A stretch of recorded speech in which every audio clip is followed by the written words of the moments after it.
안녕하세요. 저는 박경태라고 합니다.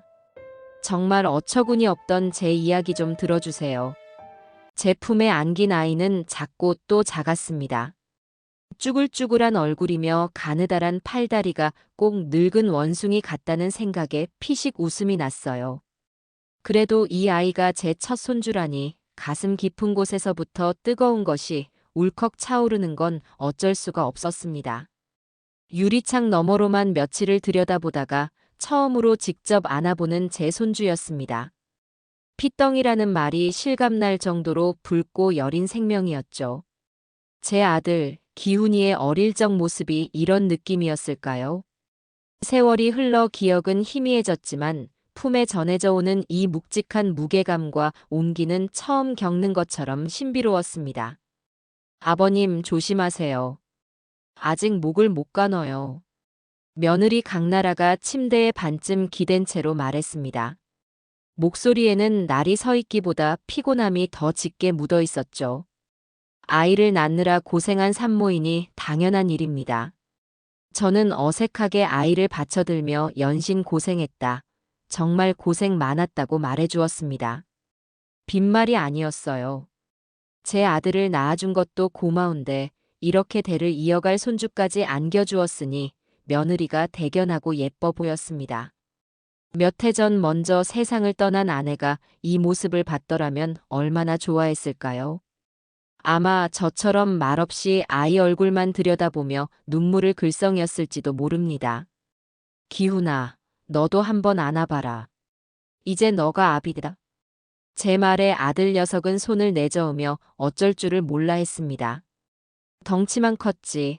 아직도 제 눈에는 물가에 내놓은 어린애 같기만 한데 아비라니. 그래도 제법 진지한 얼굴로 며느리의 눈치를 살피는 모습이 낯설면서도 대견하게 느껴졌습니다. 이게 바로 세월이고 순리인가 봅니다. 저는 조심스럽게 아이를 아들의 품에 넘겨주었습니다. 아들은 저보다 더 어설픈 자세로 아이를 받아 안고는 얼굴이 굳어버렸어요. 그 모습에 저와 며느리, 병실에 있던 모두가 한바탕 웃음을 터뜨렸습니다. 그래요, 이날은 제 인생에서 가장 기쁘고 행복한 날 중 하나였습니다. 적어도 그때까지는 그랬습니다. 며칠 뒤 며느리는 산후조리원으로 몸을 옮겼습니다. 요즘은 다들 그렇게 한다더군요. 제가 기훈이를 낳았을 때만 해도 상상도 못할 일이지만 세상이 변했으니 따라야지요. 아들이 조리원 비용이며 이것저것 필요한 것들을 이야기할 때도 군말 없이 지갑을 열었습니다. 하나뿐인 며느리고 제 첫 손주를 낳아준 사람인데 그 정도도 못 해주겠습니까? 평생 허리띠를 졸라매고 살아온 저였지만 이런 날을 위해 악착같이 돈을 모은 것이라 생각하니 하나도 아깝지 않았습니다. 오히려 더 해주지 못해 미안한 마음이 들 정도였어요. 문제는 그로부터 일주일 정도 지났을 때였습니다. 주말을 맞아 조리원에 들렀는데 며느리가 대뜸 저와 아들을 조용한 휴게실로 불렀습니다. 손주에게 줄 작은 옷가지와 제철 과일을 양손 가득 사들고 간 참이었죠. 며느리는 다른 산모들이 없는 것을 확인하고 나서야 조심스럽게 입을 열었습니다. 아버님, 드릴 말씀이 있어요. 무슨 일인가 싶어 앉아보라는 손짓을 했습니다. 아들 기훈이는 제 옆에서 스마트폰만 만지작거리고 있었고요. 며느리는 잠시 뜸을 들이다가 작정한 듯한 표정으로 말을 이었습니다. 요즘 조리원 동기들이랑 얘기해보면요. 다들 아들 낳았다고 시아버지께서 엄청 챙겨주신대요. 그저 하는 이야기려니 하고 고개를 끄덕였습니다. 미니 엄마는 이번에 차 뽑았대요. 시아버지가 안전하게 아기 태우고 다니라고 독일제 세단으로 떡하니 사주셨다고 얼마나 자랑을 하는지 몰라요. 그리고 저쪽 방 쓰는 엄마는 현금으로 받았다는데 봉투가 아주 두둑했다고 해요. 이야기가 조금 이상한 방향으로 흐른다고 생각했지만 저는 애써 며느리의 의도를 외면했습니다. 그저 요즘 젊은 사람들의 풍속도가 그런가 보다 하고 넘기려고 했어요. 하지만 며느리는 제게서 원하는 대답이 나오지 않자 좀 더 노골적으로 파고들었습니다. 아버님, 저도 사실 좀 서운한 마음이 들더라고요. 제가 기훈 씨 아들, 아버님 첫 손주 낳으려고 얼마나 고생했는데요. 다른 집들은 다 그렇게 축하해주고 챙겨주는데 저희는 너무 조용한 것 같아서요. 그때 아들 녀석이 스마트폰에서 눈을 떼고 거들었습니다. 맞아요, 아버지. 나라가 요즘 우울해하기도 하고 아무래도 큰일 치렀으니까 아버지께서 좀 챙겨주시는 게 맞지 않나 싶어요. 저는 그때까지도 설마 했습니다. 내 아들과 며느리가 내게 대놓고 무언가를 바랄 것이라고는 상상조차 하지 못했습니다. 하지만 제 상상은 여지없이 깨지고 말았죠. 며느리가 제 눈을 똑바로 쳐다보며 마지막 쐐기를 박았습니다. 아버님, 저도 다른 거 바라는 거 아니에요. 요즘 시세라는 게 있더라고요. 아들 낳아드렸으니 딱 1억만 해주세요. 그럼 저 산후 우울증 같은 거 싹 사라지고 우리 복덩이 더 예쁘게 잘 키울 수 있을 것 같아요. 순간 제 귀를 의심했습니다. 방금 뭐라고 했나? 1억? 아들을 낳아주었으니 돈을 달라니요.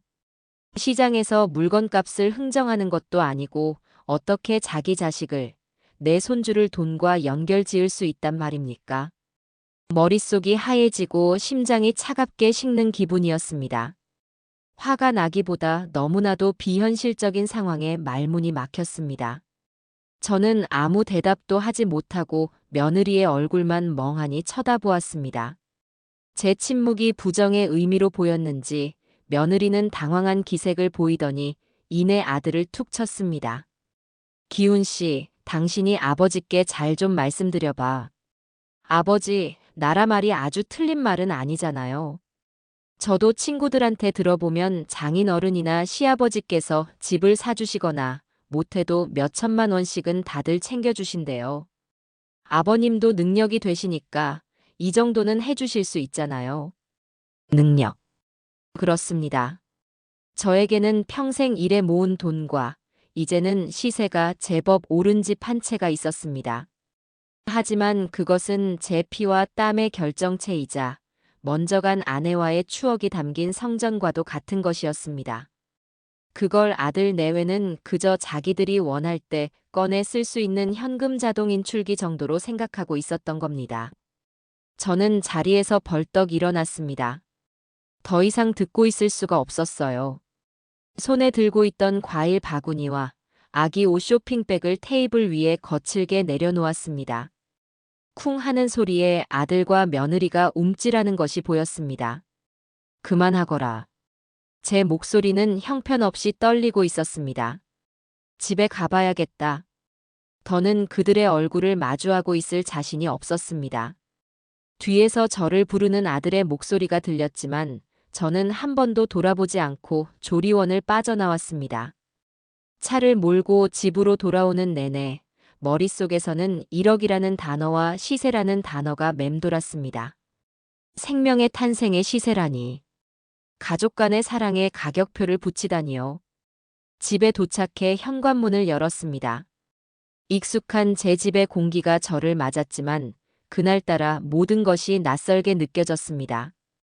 거실에 걸린 아내의 사진이 저를 보고 있었습니다. 여보, 내가 뭘 잘못 키운 걸까? 우리가 뭘 잘못한 걸까? 사진 속 아내는 말이 없었습니다. 저는 소파에 주저앉아 한참을 움직이지 못했습니다. 분노와 배신감, 슬픔과 허탈함이 뒤섞여 몸을 가눌 수가 없었습니다. 평생을 자식 하나만 바라보고 살았습니다. 맛있는 것이 있으면 아들부터 먹였고 좋은 옷이 있으면 아들부터 입혔습니다. 결혼할 때도 제 모든 것을 내어주다시피 했습니다. 그것이 아비의 도리라고 믿었기 때문입니다. 하지만 그 결과가 고작 이것이었을까요? 아비의 재산을 시세에 맞춰 당연하게 요구하는 며느리와 그 옆에서 아비를 압박하는 아들. 그날 밤 저는 한숨도 자지 못했습니다.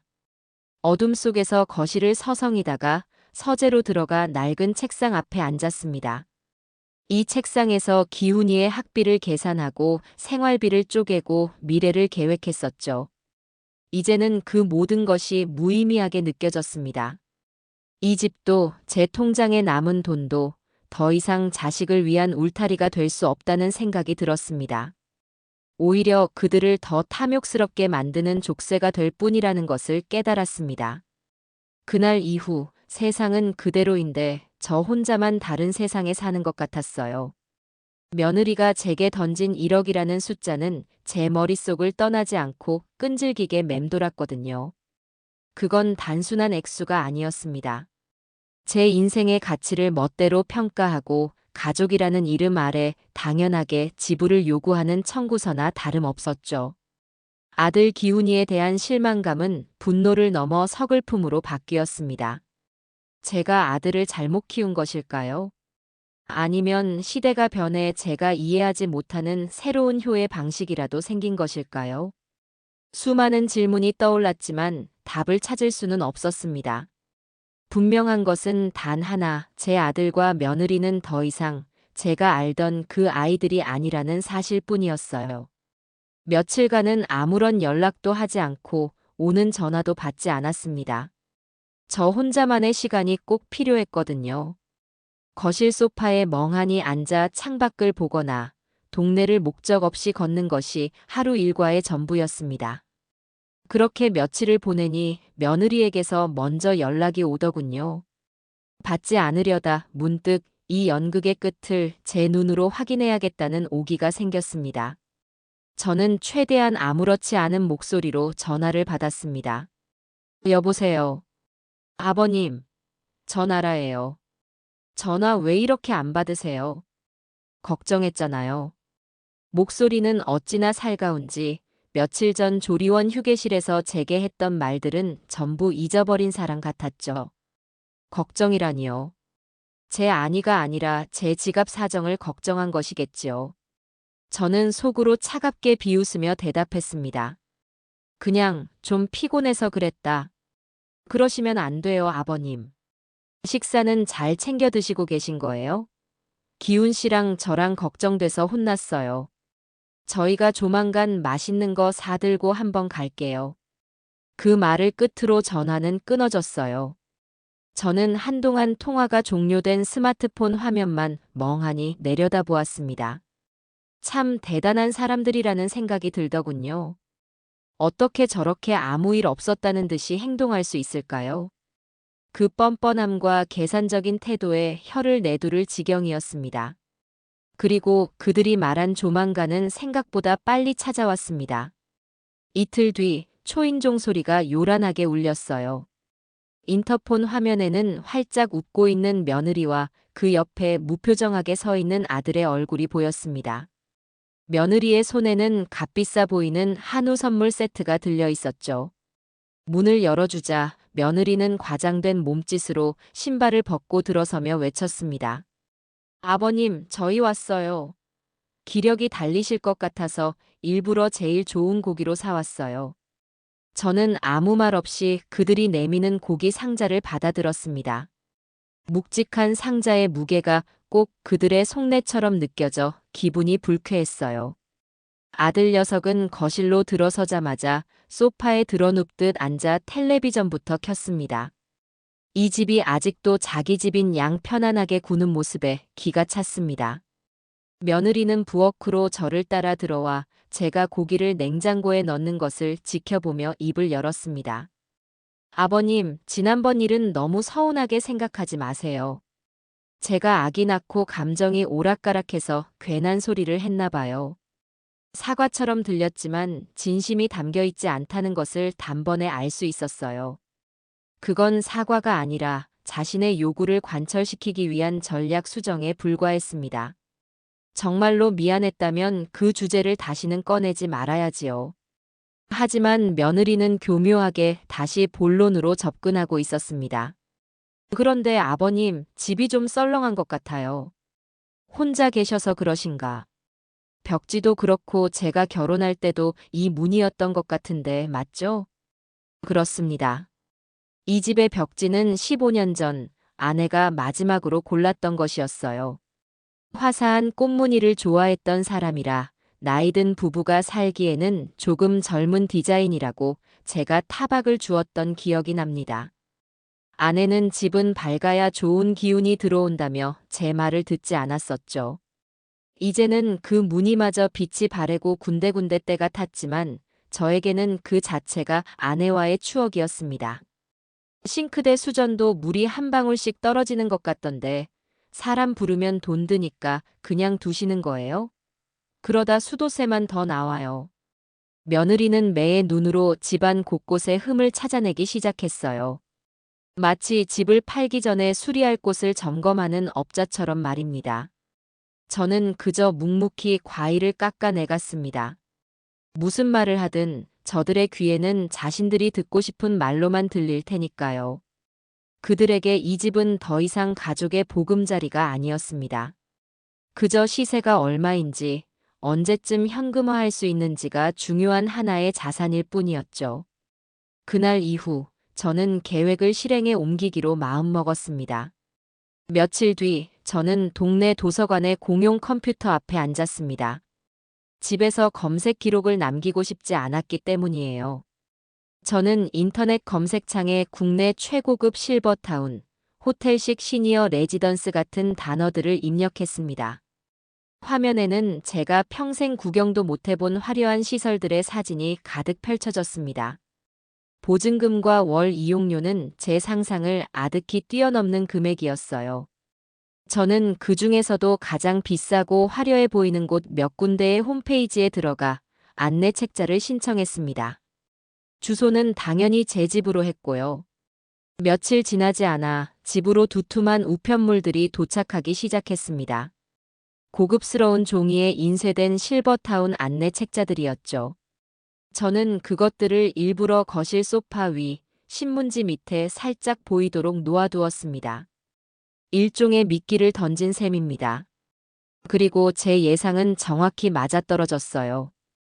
그 주 주말, 어김없이 찾아온 며느리는 소파에 앉아 과일을 먹다 말고 무언가를 발견한 듯 눈을 동그랗게 떴습니다. 신문지 밑으로 삐져나온 책자의 표지를 본 것이죠. 며느리는 마치 처음 보는 물건인 양 조심스럽게 책자를 꺼내 들었습니다. 어머나 아버님, 이게 다 뭐예요? 그 목소리에는 감추지 못하는 흥분과 호기심이 가득했어요. 저는 텔레비전에서 눈을 떼지 않은 채 무심하게 대답했습니다. 아, 그거. 그냥 한번 보려고. 광고하길래. 세상에 이런 곳도 있네요. 도심 속 VVIP를 위한 프리미엄 시니어 라이프라니. 사진 좀 보세요, 아버님.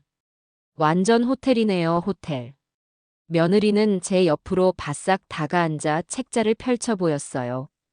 그 눈빛은 전에 없이 초롱초롱하게 빛나고 있었습니다. 제가 그토록 원하던 반응이었죠. 아들 기훈이도 며느리의 호들갑에 텔레비전에서 눈을 떼고 책자를 들여다보았습니다. 우와, 진짜 좋네.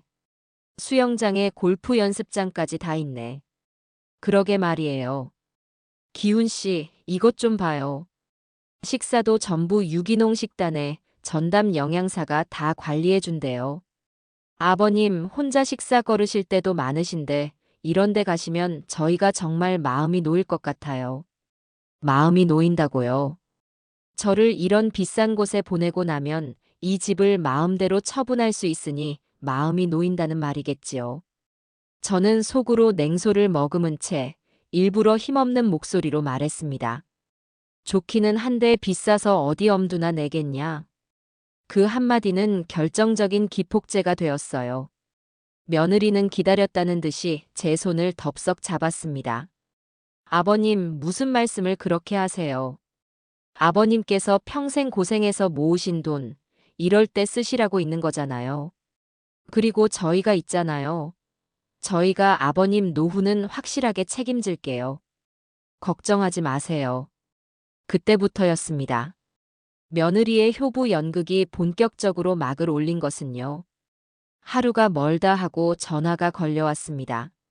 아침에는 잘 주무셨는지, 점심에는 식사는 하셨는지, 저녁에는 외롭지 않으신지. 지난 몇 년간은 명절이나 생일이 아니면 전화 한 통 없던 아이였습니다. 그 변화가 역겨웠지만 저는 묵묵히 모든 전화를 받아주었어요. 며느리는 인터넷으로 찾았다며 각종 실버타운의 장단점을 비교 분석한 자료를 제게 보내주기도 했습니다. A 실버타운은 도심 접근성이 좋지만 B 실버타운은 자연환경이 월등하대요. 아버님께는 B가 더 좋을 것 같아요. 라며 제 취향까지 고려하는 척 하더군요. 그 열정과 치밀함에 혀를 내두를 지경이었습니다. 그 에너지를 자신들의 삶을 꾸리는 데 썼더라면 지금보다 훨씬 나은 생활을 하고 있지 않았을까요? 아들 기훈이는 그런 며느리가 대견하고 사랑스러워 죽겠다는 표정이었습니다. 제게 와서는 아버지, 그래도 나라가 아버지를 저렇게 챙기잖아요. 요즘 저런 며느리 없어요라며 아내 자랑을 늘어놓기 바빴어요. 저는 그저 쓴웃음을 지을 뿐이었습니다. 네, 맞습니다. 요즘 저런 며느리는 정말 없을 겁니다. 시아버지의 재산을 차지하기 위해 저렇게까지 혼신의 힘을 다해 연기하는 며느리는요. 저는 어느 날 저녁 소파에 앉아 며느리가 보내준 또 다른 실버타운의 홍보 영상을 보고 있었습니다. 영상 속에서는 노인들이 활기차게 웃으며 게이트볼을 치고 노래교실에서 노래를 부르고 있었어요. 모두가 행복해 보이는 그야말로 지상낙원 같은 풍경이었습니다.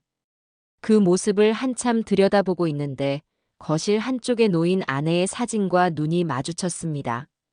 사진 속 아내는 여전히 온화하게 웃고 있었죠. 저는 조용히 아내에게 말을 걸었습니다. 여보, 저 사람들 연기하는 것 같지 않아? 당신도 그렇게 생각하지? 내가 저런 곳에 갈 사람으로 보여. 걱정하지 마. 내가 알아서 다 할게.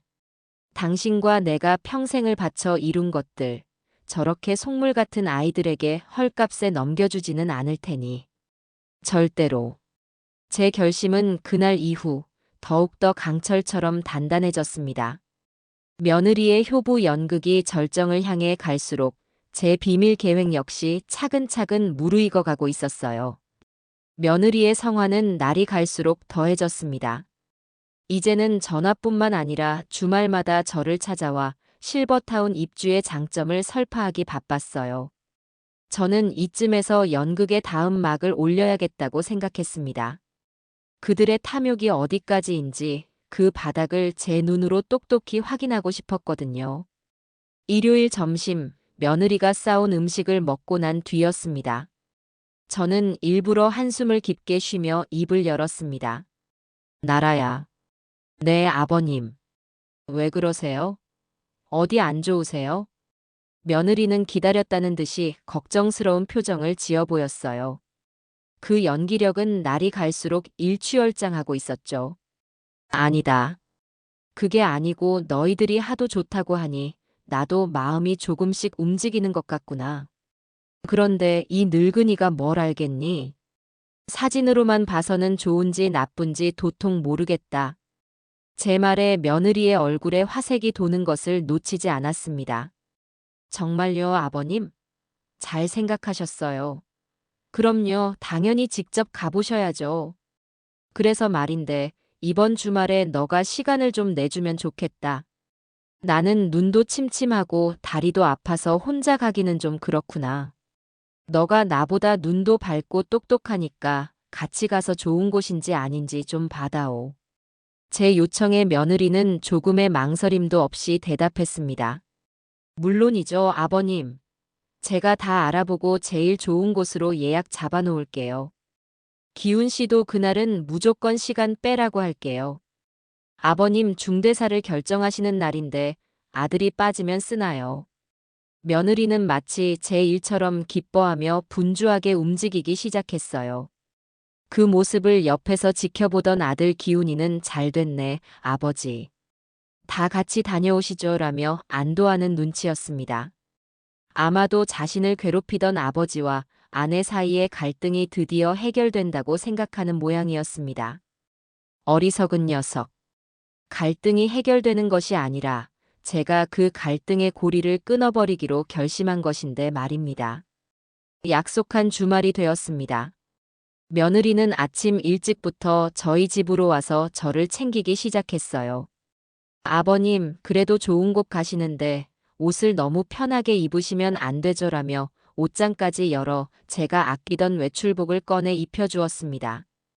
그 정성이 너무나도 낯설고 부담스러워 온몸에 소름이 돋을 지경이었어요.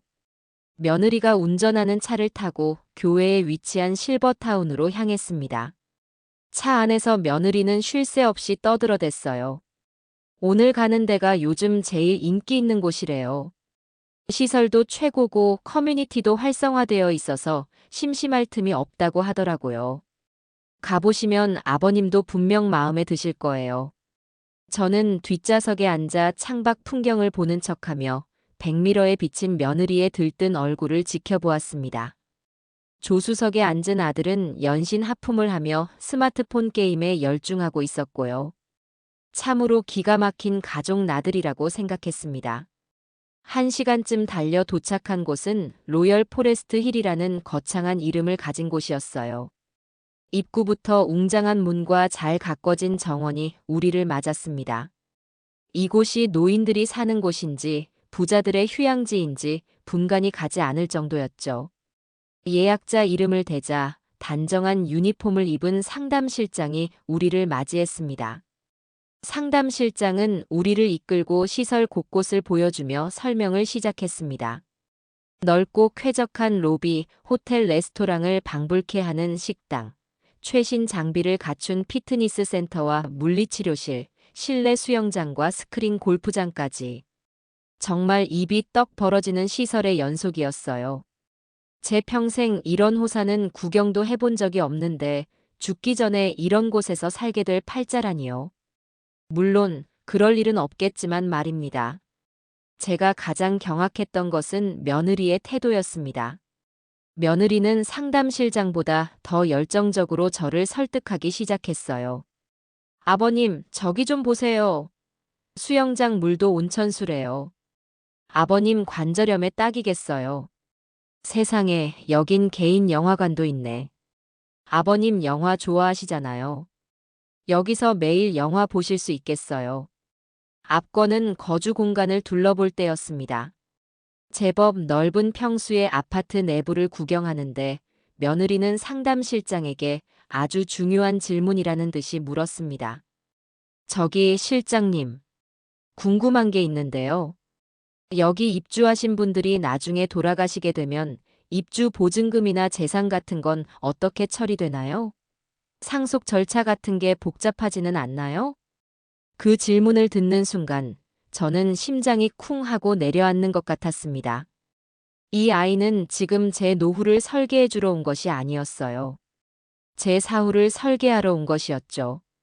제가 죽고 난 뒤 제 재산을 얼마나 쉽고 빠르게 차지할 수 있는지를 확인하러 온 것입니다. 상담실장은 조금 당황한 듯 보였지만 이내 능숙하게 대답했습니다. 아, 네. 그런 부분은 저희 쪽 전담 변호사와 법무팀에서 자녀분들과 협의하여 최대한 절차에 불편함이 없도록 도와드리고 있습니다. 걱정하지 않으셔도 됩니다. 며느리는 그제야 만족스러운 듯 고개를 끄덕이더군요. 저는 더 이상 참을 수가 없었습니다. 이 위선과 탐욕으로 가득 찬 공간에서 단 1분도 더 있고 싶지 않았어요. 저는 어지러운 척 이마를 짚으며 말했습니다. 조금 피곤하구나. 오늘은 이만 돌아가자. 와서 보니 좋다는 건 잘 알겠다. 어머, 아버님. 벌써 가시게요? 기왕 오셨는데 계약까지 하고 가시면 좋잖아요. 며느리의 만류에도 저는 단호하게 몸을 돌렸습니다. 돌아오는 차 안에서는 아무도 말이 없었습니다. 저는 지독한 피로감에 눈을 감았고 며느리는 무언가 못마땅한 듯 입을 꾹 다물고 운전만 했습니다. 아들은 옆에서 세상 모르고 잠들어 있었고요. 그날의 방문은 제게 마지막 확신을 주었습니다. 저들에게 저는 더 이상 아버지가 아니었어요. 움직이는 재산 목록, 그 이상도 이하도 아니었죠. 다음 날, 저는 며느리에게 전화를 걸어 며칠만 혼자 조용히 생각할 시간을 다오. 곧 결정을 내리마라고 말했습니다. 며느리는 제 말이 곧 입주를 결정하겠다는 뜻으로 들렸는지, 네, 아버님. 충분히 생각해 보시고 좋은 결정 내려주세요. 라며 기쁘게 대답하더군요. 저는 그들이 제게 준 생각할 시간을 아주 요긴하게 사용하기로 했습니다. 저는 곧바로 인터넷에서 찾아두었던 부동산 중개인에게 연락했어요. 동네에서 오랫동안 영업을 했고, 특히 상속이나 집안 사정이 얽힌 매물을 조용하고 신속하게 처리하기로 평판이 난 사람이었죠. 저는 집 근처가 아닌 한적한 외곽의 찻집에서 그를 만났습니다. 사장님, 드릴 말씀은 집을 팔아야겠습니다. 제 첫마디에 중개인은 조용히 차를 한 모금 마신 뒤 저를 쳐다보았어요. 급하게 파셔야 할 이유라도 있으십니까? 그렇습니다. 아주 급합니다. 그리고 아주 조용해야 합니다. 가족들은 아무도 이 사실을 알아서는 안 됩니다. 제 말에 중개인의 눈빛이 잠시 흔들렸지만 그는 이내 노련하게 표정을 갈무리했습니다. 이런 사연을 한두 번 겪어본 것이 아니라는 듯한 얼굴이었죠. 알겠습니다, 어르신. 시세보다 조금 손해를 보실 수도 있는데 괜찮으시겠습니까? 돈은 상관없습니다. 신속하고 완벽한 비밀 보장. 그것만 지켜주시면 됩니다. 수수료는 원하시는 만큼 두둑하게 챙겨드리겠습니다. 제 단호한 태도에 중개인은 고개를 끄덕였습니다. 알겠습니다. 어르신 뜻대로 진행하겠습니다. 믿고 맡겨주시지요. 며칠 뒤 중개인에게서 연락이 왔어요. 집을 보러 올 사람이 있다는 것이었죠. 저는 아들 내외에게는 병원에 검진 받으러 간다고 둘러댄 뒤 약속 시간에 맞춰 집에서 구매자를 기다렸습니다. 젊은 부부였는데 집을 보자마자 마음에 들어하는 눈치였습니다. 그런데 집을 둘러보던 중 갑자기 제 휴대전화가 요란하게 울리기 시작했어요. 아들 기훈이었습니다. 아버지, 어디세요? 제가 근처인데 잠깐 들를게요. 심장이 철렁 내려앉았습니다. 10분이면 도착할 거리라고 했습니다. 저는 구매자와 중개인을 돌아보며 다급하게 말했습니다. 죄송합니다. 오늘을 이만 보셔야겠습니다. 급한 일이 생겨서요. 저는 중개인에게 눈짓을 보내며 그들을 서둘러 뒷문으로 내보냈습니다. 그리고 아들이 도착하기 전까지 혹시라도 그들이 남긴 흔적이 있을까 집안을 몇 번이나 둘러보았어요. 정말 아슬아슬한 순간이었습니다. 이 계획의 한치의 오차라도 생겨서는 안 되었거든요. 다행히 구매자는 집을 아주 마음에 들어 했습니다. 중개인에게서 바로 그날 저녁 연락이 왔습니다. 구매자분께서 계약을 원하십니다. 어르신께서 원하시는 조건 전부 수용하겠다고 합니다. 저는 그 문자 메시지를 한참 동안 들여다보았어요. 그리고 조용히 답장을 보냈습니다. 내일 바로 계약하겠습니다. 마지막 시험은 끝났습니다. 이제 심판의 시간만이 남아 있었습니다. 다음 날, 저는 중개인의 사무실에서 제 인생이 담긴 집의 매매 계약서에 도장을 찍었습니다. 30년 넘게 살아온 집이었어요. 아내와 함께 가구를 들이고 아이를 키우고 웃고 울었던 모든 순간이 담겨 있는 공간이었죠. 그 집을 제 손으로 다른 사람에게 넘기는 순간 눈물이 핑 돌 것 같았지만 애써 참았습니다. 이건 슬퍼할 일이 아니었어요. 새로운 삶을 위한 첫걸음이었으니까요. 계약금은 제 이름으로 만든 새로운 통장으로 바로 입금되었습니다. 묵직하게 찍히는 돈의 액수를 보며 저는 이것이 단순한 돈이 아니라 제 자유와 존엄을 되찾을 수 있는 티켓이라고 생각했습니다. 계약을 마치고 집으로 돌아오는 길, 제 발걸음은 이상하리만치 가벼웠습니다. 이제 이 집은 더 이상 제 집이 아니라고 생각하니 오히려 마음이 편안해지더군요. 그날 저녁 며느리에게서 전화가 왔습니다. 아버님, 생각은 좀 해보셨어요? 어느 곳으로 결정하실지 마음 정하셨어요? 저는 이제 연기의 달인이 된 것 같았어요. 최대한 인자하고 평온한 목소리로 대답했죠. 그래, 정했다. 너희들이 추천해준 그 로열 포레스트 힐인가 하는 곳으로 가야겠다. 그만한 데가 없는 것 같더구나. 제 대답에 수학이 넘어 며느리의 숨소리가 가빠지는 것이 느껴졌습니다. 정말요, 아버님? 세상에. 정말 잘 생각하셨어요. 그럼 이제 입주 준비만 하면 되겠네요. 그래. 그러니 이제 나를 너무 닥달하지 말거라. 이사 가기 전에 정리할 것도 많고 마음의 준비도 좀 해야 하니. 그럼요, 그럼요. 아버님 편하실 때까지 저희가 기다릴게요. 필요한 거 있으시면 언제든지 말씀하시고요. 전화를 끊고 나서 저는 헛웃음을 터뜨렸습니다. 제 말을 곧이곧대로 믿고 기뻐하는 며느리가 어리석으면서도 한편으로는 무서웠어요. 사람의 탐욕이 어떻게 사람을 저렇게 눈멀게 만들 수 있는지. 그날 이후 저의 이중 생활은 더욱 본격화되었습니다. 낮에는 아들 내외의 효도를 받으며 실버타운에 곧 입주할 사람처럼 행동했고, 밤에는 아무도 모르게 제 흔적을 지우는 작업을 했어요.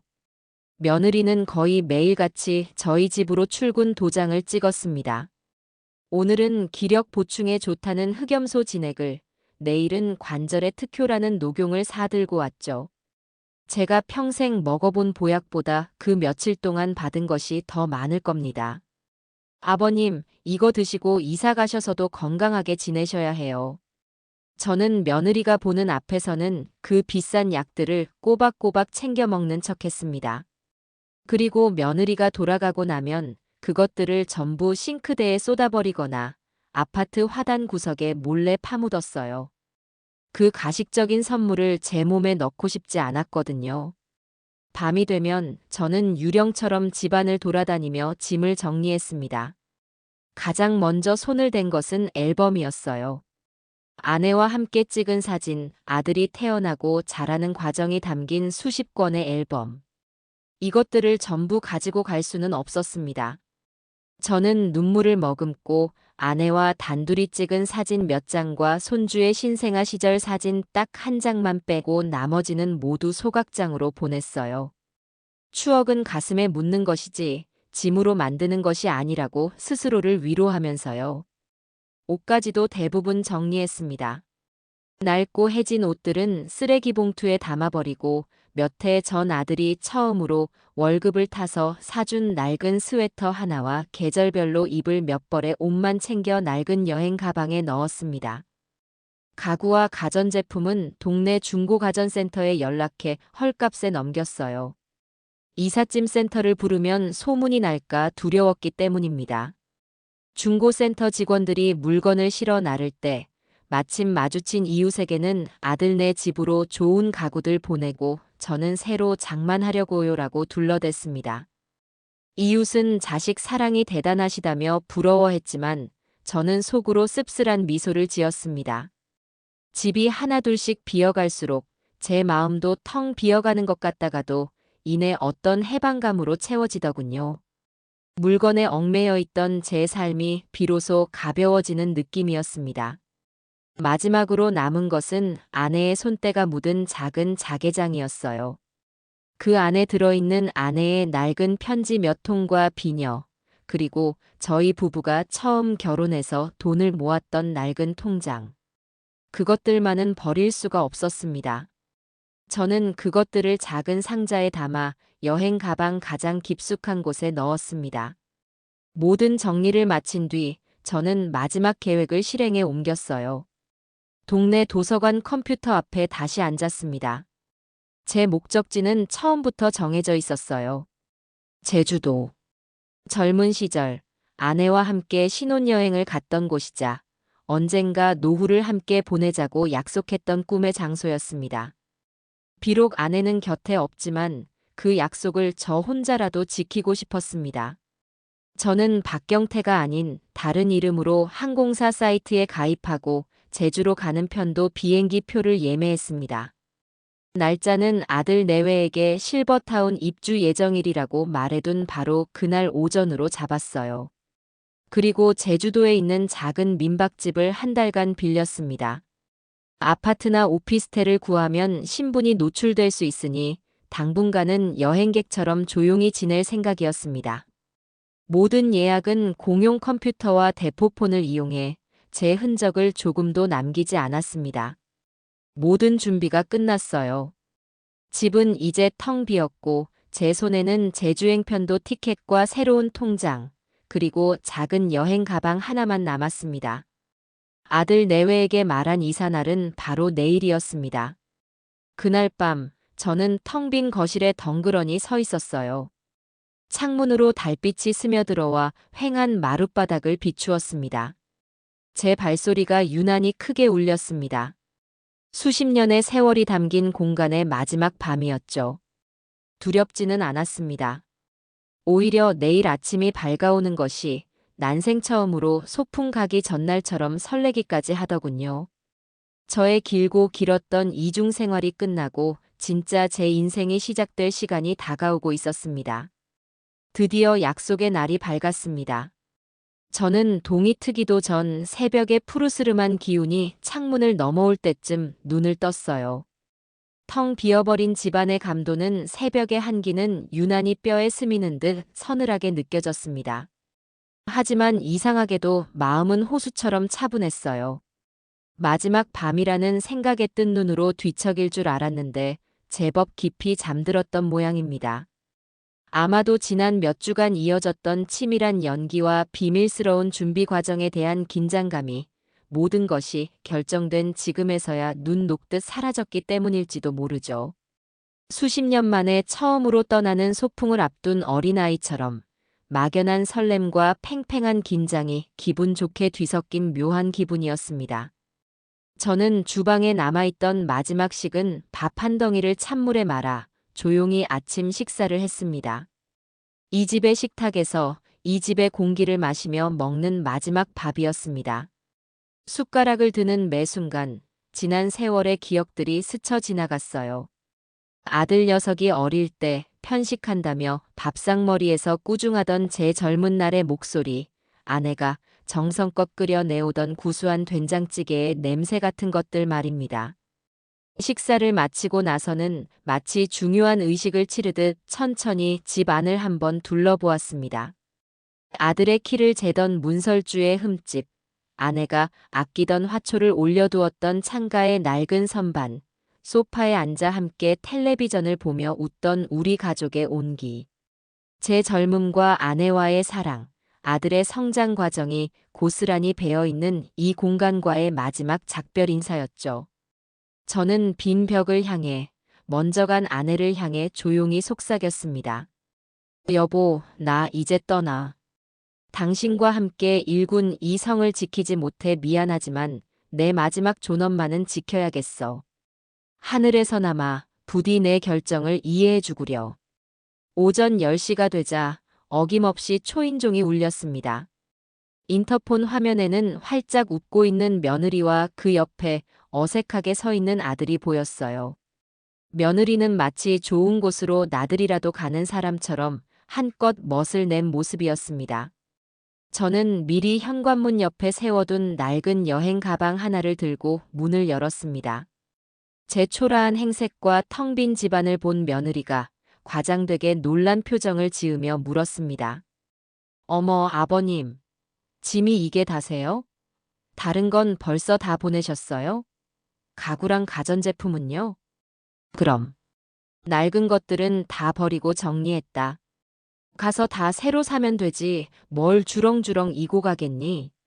제 대답에 며느리의 얼굴이 더욱 환하게 밝아지는 것을 보았습니다.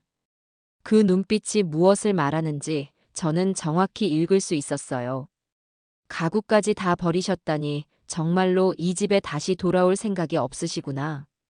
새로 살림을 장만하려면 돈이 더 들 테니 재산이 그만큼 줄어들겠구나 하고 속으로 계산기를 두드리고 있었을 겁니다.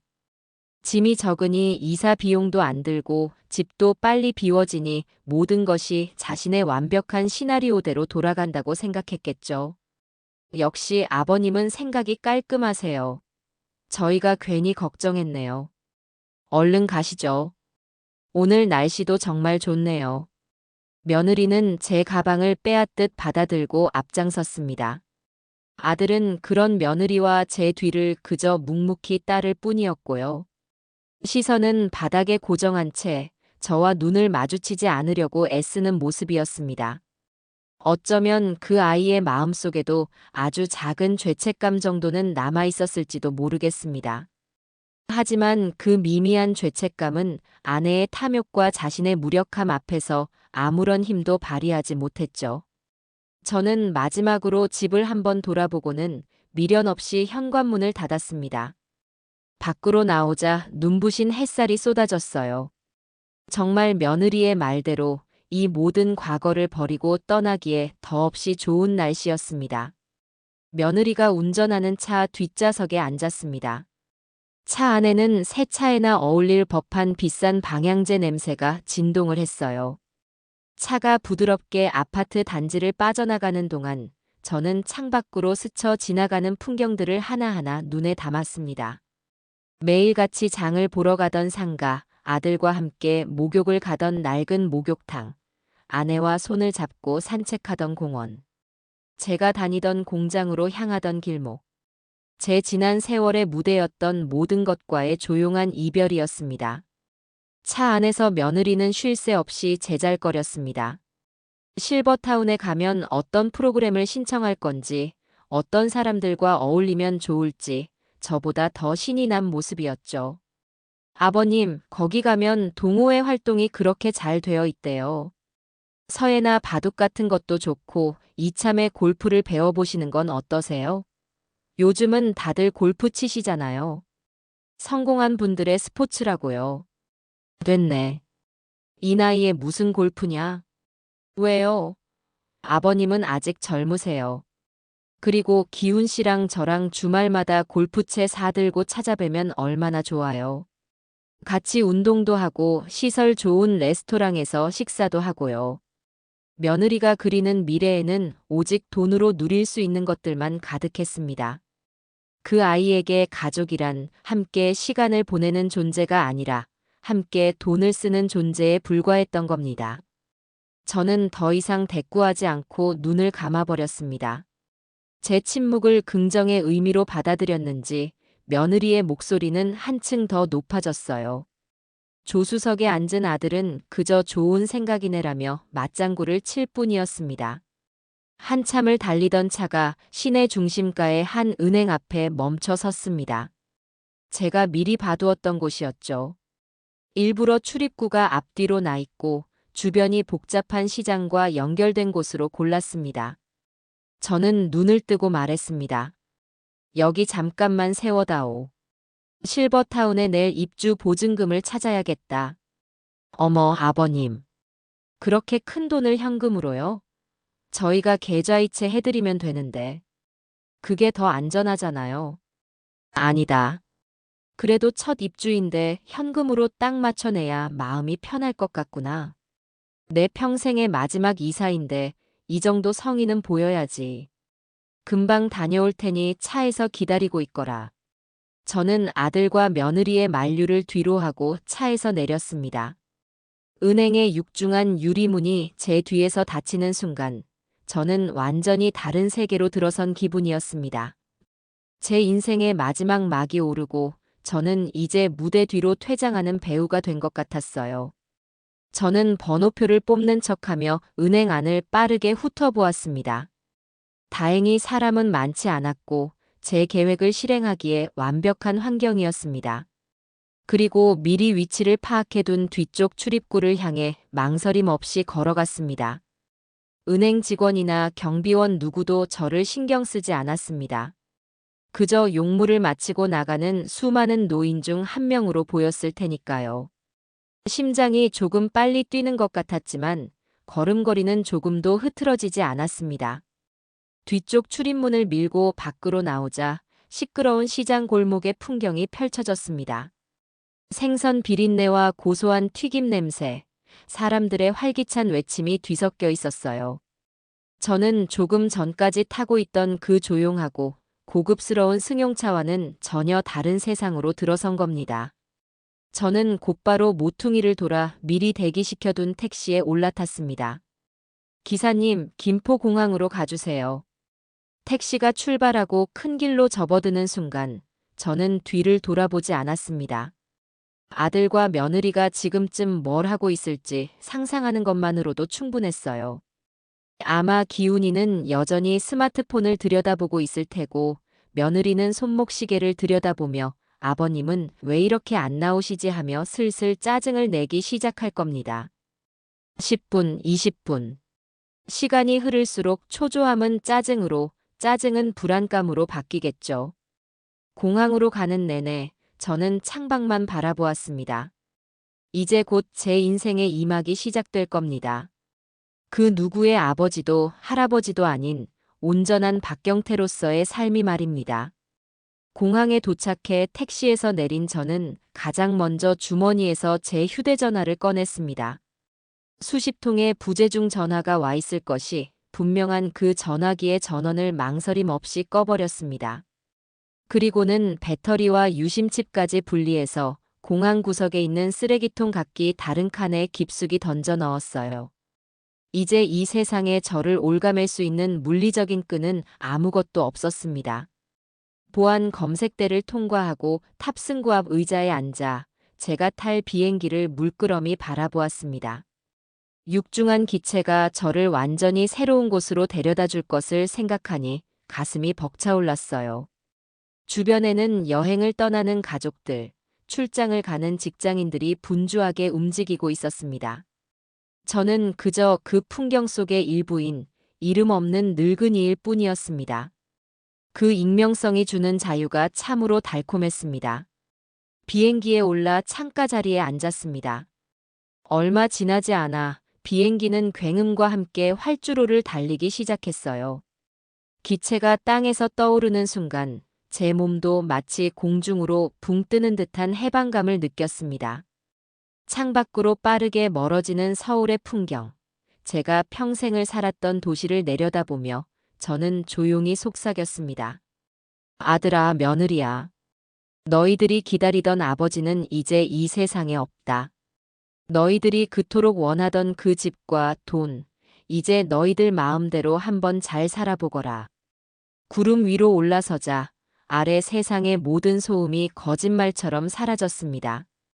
제 마음도 더없이 고요하고 평온해졌어요. 그 순간 저는 지난 수십 년의 세월 동안 단 한 번도 느껴보지 못했던 완전한 자유를 맛보고 있었습니다. 제주도에 도착해 미리 예약해둔 작은 민박집에 짐을 풀었습니다. 바닷가 마을의 가장 구석진 곳에 위치한 아주 낡고 허름한 곳이었어요.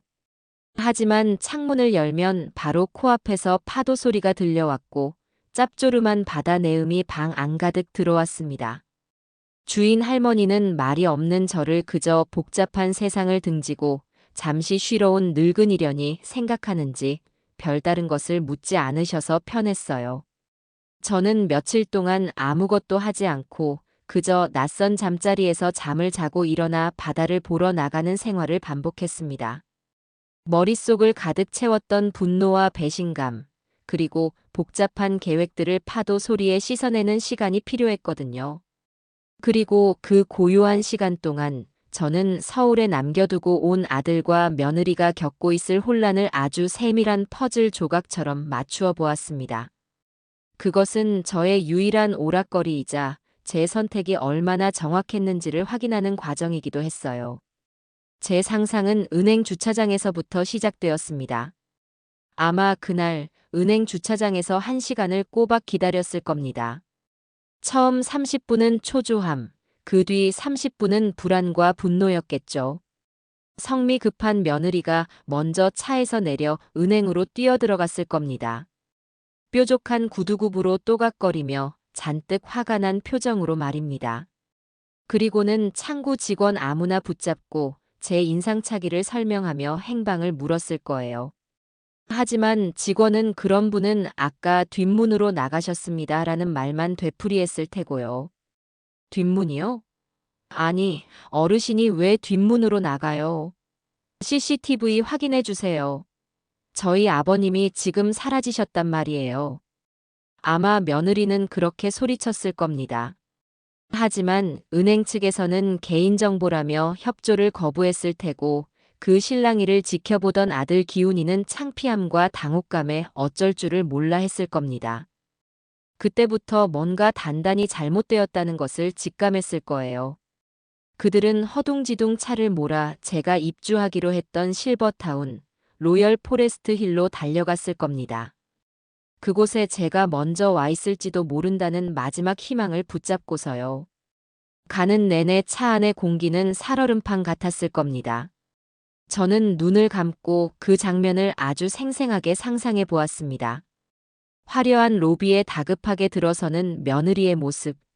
언제나 당당하고 거만하던 그 아이가 아마 그 순간만큼은 몹시 초조하고 불안해 보였을 겁니다. 저기요. 오늘 입주하기로 한 박경태 어르신 혹시 먼저 와 계신가요? 저희랑 엇갈린 것 같아서요. 상담 데스크의 직원은 컴퓨터를 한참 두드려 보더니 이내 고개를 갸웃하며 대답했겠죠. 박경태 님이요? 저희 예약자 명단에는 그런 성함이 없는데요. 상담 기록은 있으시지만 입주 계약이나 예약금 입금 내역은 전혀 없습니다. 네. 그럴 리가 없어요. 저희 아버님이 여기 계약까지 다 생각하고 계셨는데. 다시 한번 잘 확인해 주세요. 여기 이 안내 책자도 아버님이 가지고 계셨던 거라고요. 며느리는 아마 믿을 수 없다는 듯 소리를 질렀을 겁니다. 하지만 몇 번을 확인해도 결과는 마찬가지였겠죠. 예약은커녕 상담 기록 외에는 아무것도 남아있지 않았을 테니까요. 그때쯤이면 며느리의 얼굴은 하얗게 질리고 아들 기훈이의 얼굴은 당혹감으로 굳어버렸을 겁니다. 그들이 철석같이 믿었던 계획이 송두리째 무너져 내리기 시작하는 순간이었을 테죠. 로비에 있던 다른 부유한 노인들은 그들의 소란을 흥미로운 구경거리처럼 쳐다봤을 테고요. 저는 민박집 평상에 앉아 믹스커피를 마시며 그 다음 장면을 그려보았습니다. 패닉에 빠진 그들은 정신없이 차를 몰아 다시 제가 살던 집으로 향했을 겁니다. 혹시 제가 다시 집으로 돌아가 있지는 않을까? 아니면 이 모든 것이 제 심술궂은 장난은 아니었을까 하는 헛된 기대를 품고서요. 하지만 아파트 주차장에 들어서는 순간 그들은 또 한 번의 절망과 마주해야 했습니다. 제가 늘 주차하던 그 자리에 아주 낯선 외제 차 한 대가 서 있었을 테니까요. 그래도 마지막 희망을 버리지 못하고 집으로 올라갔겠죠. 그리고 익숙하게 현관문 비밀번호를 눌렀을 겁니다. 삐삐삐삐. 하지만 문은 열리지 않고 등록되지 않은 번호입니다라는 차가운 기계음만 반복해서 울려 퍼졌을 거예요. 그 순간 며느리는 아마 이성을 잃고 현관문을 미친 듯이 두드렸을지도 모릅니다. 아버님, 안에 계세요? 문 좀 열어보세요, 아버님. 그 소란에 이윽고 문이 열렸을 겁니다. 하지만 문을 연 사람은 제가 아니라 처음 보는 젊은 남자였겠죠. 누구신데 남의 집 문을 이렇게 두드리십니까? 남의 집이라니요. 여기 우리 아버님 댁이에요. 아버님 어디 계세요? 무슨 말씀이신지 모르겠군요. 이 집은 2주 전에 저희 부부가 공인중개사를 통해 정상적으로 매입한 집입니다. 이전 집주인분은 박경태 어르신이 맞으셨지만 이미 이사 가셨습니다. 그 말을 듣는 순간 며느리의 얼굴이 어떻게 변했을지 상상하는 것만으로도 입가에 쓴웃음이 지어졌습니다. 아마 세상이 무너지는 표정이었을 겁니다. 자신이 공들여 쌓아 올린 계획이 한낱 신기루에 불과했다는 사실을, 이 집이 더 이상 자신들이 상속받을 재산이 아니라 타인의 소유가 되었다는 사실을 깨닫는 순간이었을 테니까요. 자신이 그토록 똑똑하다고 믿었던 머리가 사실은 늙은 시아버지의 손바닥 안에서 놀아났다는 굴욕감에 치를 떨었을 겁니다. 그제야 그들은 제가 버리고 간 휴대전화로 미친 듯이 전화를 걸었겠죠. 하지만 돌아오는 것은 전화기가 꺼져 있어라는 절망적인 안내 메시지뿐이었을 겁니다. 그들은 부동산 중개소로, 제가 다녔을 법한 병원으로, 제 친구들에게까지 전화를 돌렸겠지만 제 행방을 아는 사람은 아무도 없었을 거예요. 저는 모든 흔적을 완벽하게 지우고 사라졌으니까요. 저는 새로 산 휴대전화에 전원을 켰습니다. 당연히 전화번호도 새로 만들었죠. 깨끗한 화면에는 아무런 기록도 연락처도 없었습니다. 서울에 남겨진 그들의 휴대전화는 지금쯤 수백 통의 부재중 전화와 문자로 폭발하고 있을 텐데 말입니다. 저는 그 깨끗한 화면을 한참 동안 들여다보았습니다. 제 과거와 완벽하게 단절되었다는 실감이 들었어요. 이제 이 전화기로는 저를 찾는 전화가 아니라 제가 걸고 싶은 전화만 걸면 될 겁니다. 물론 지금 당장은 그럴 곳이 단 한 군데도 없었지만요. 그래도 좋았습니다. 그 텅 빈 고요함이 저를 너무나도 자유롭게 만들어 주었으니까요. 제 통쾌한 복수는 그렇게 소리 없이 완성되고 있었습니다. 제주도에서의 첫 아침은 무태서의 그것과는 공기부터 달랐습니다. 창문을 열자 짠내 섞인 바닷바람이 훅 밀려들어와 밤새 묵었던 낯선 방 안의 공기를 밀어냈어요. 도시의 소음 대신 들려오는 것은 오직 잔잔한 파도 소리와 갈매기 소리뿐이었습니다. 저는 수십 년 만에 처음으로 알람 소리 없이 제 몸이 깨고 싶을 때 눈을 떴습니다.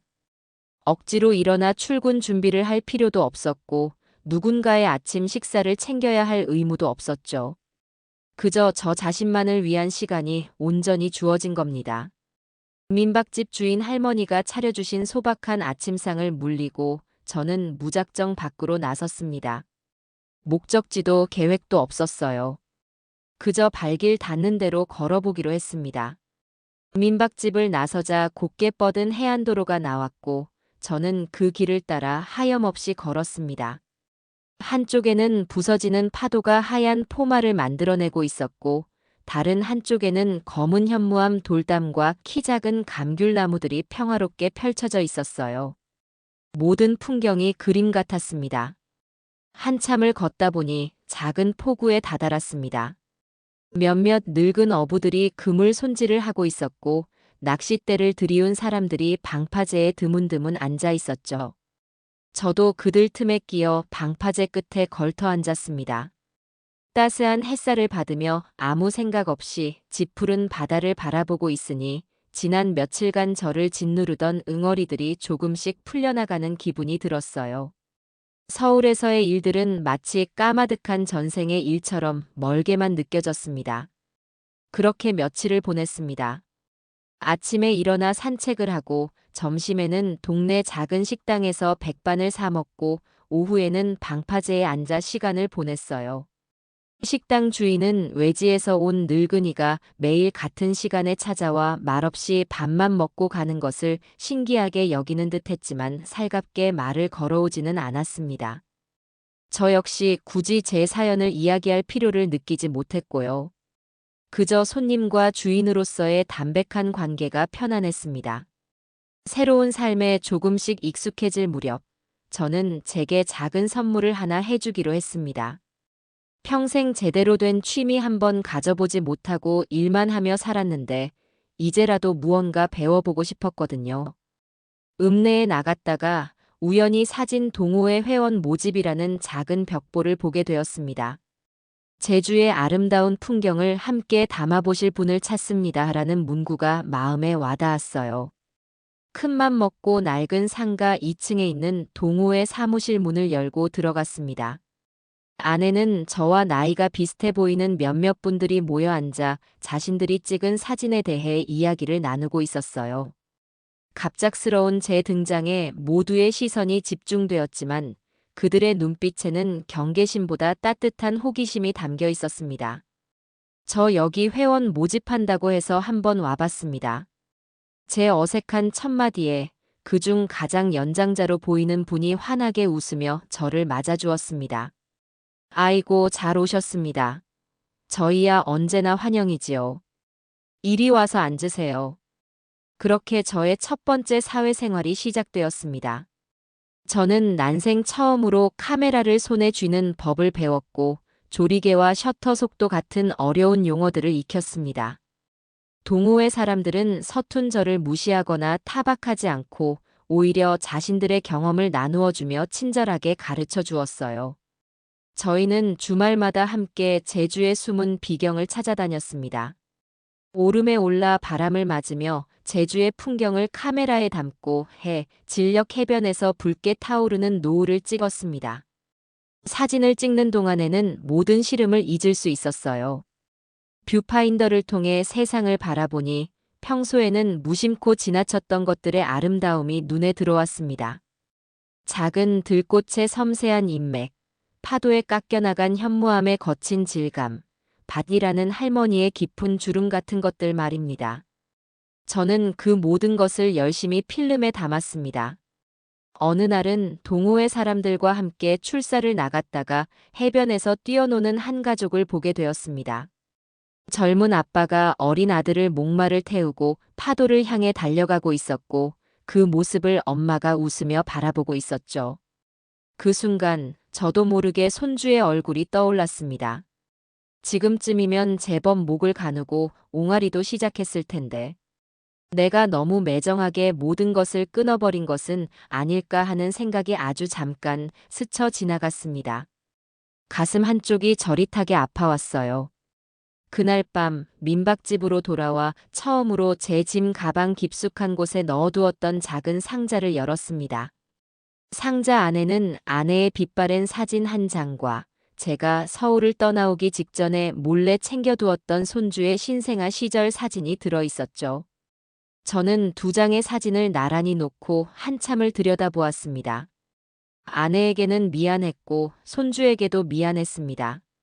하지만 저는 후회하지 않기로 했습니다.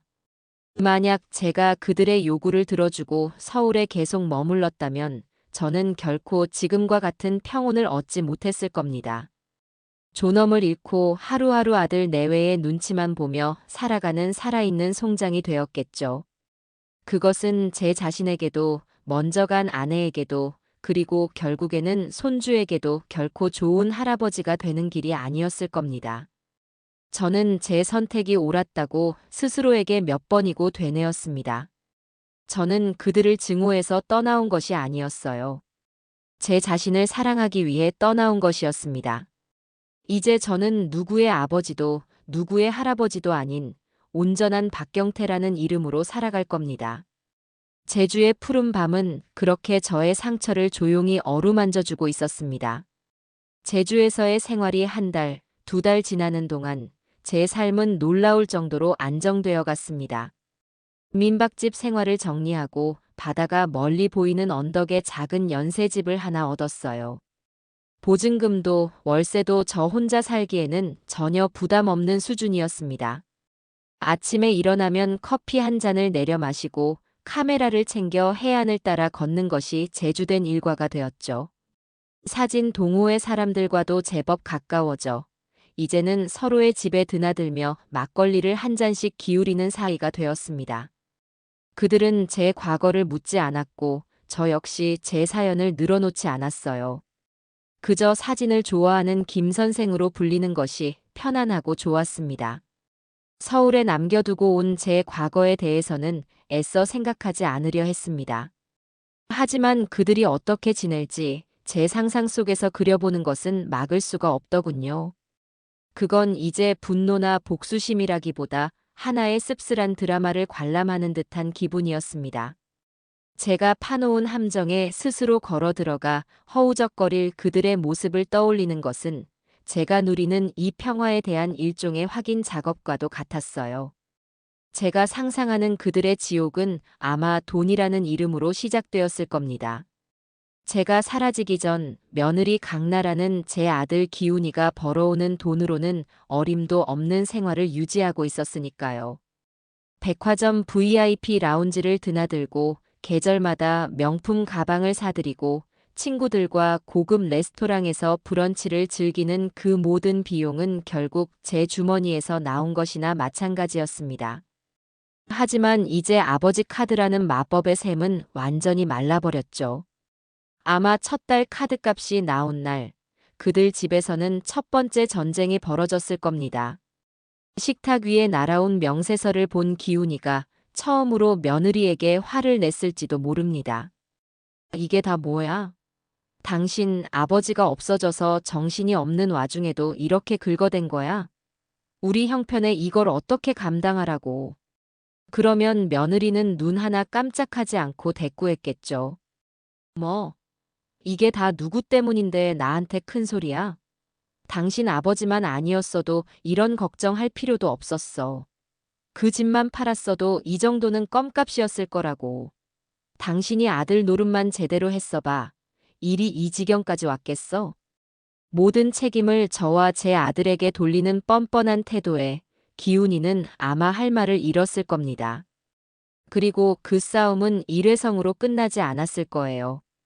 생활비가 부족해지고 대출 이자 낼 날짜가 다가오고 아기 기저귀와 분유값이 떨어질 때마다 그들은 서로를 붙잡고 물어뜯었을 겁니다.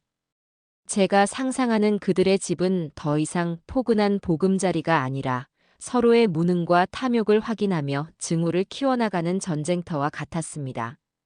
며느리는 아마 자신이 아끼던 명품 가방이며 시계들을 중고거래 사이트에 하나둘씩 내놓기 시작했을 겁니다. 새 것 같은 중고 몇 번 안 들었어요. 급전 필요해서 팔아요. 같은 설명을 붙여서요. 화면 속 다른 사람들의 화려한 삶을 부러워하며 좋아요를 누르던 그 손가락으로 자신의 초라해진 현실을 팔아야 하는 심정은 얼마나 비참했을까요?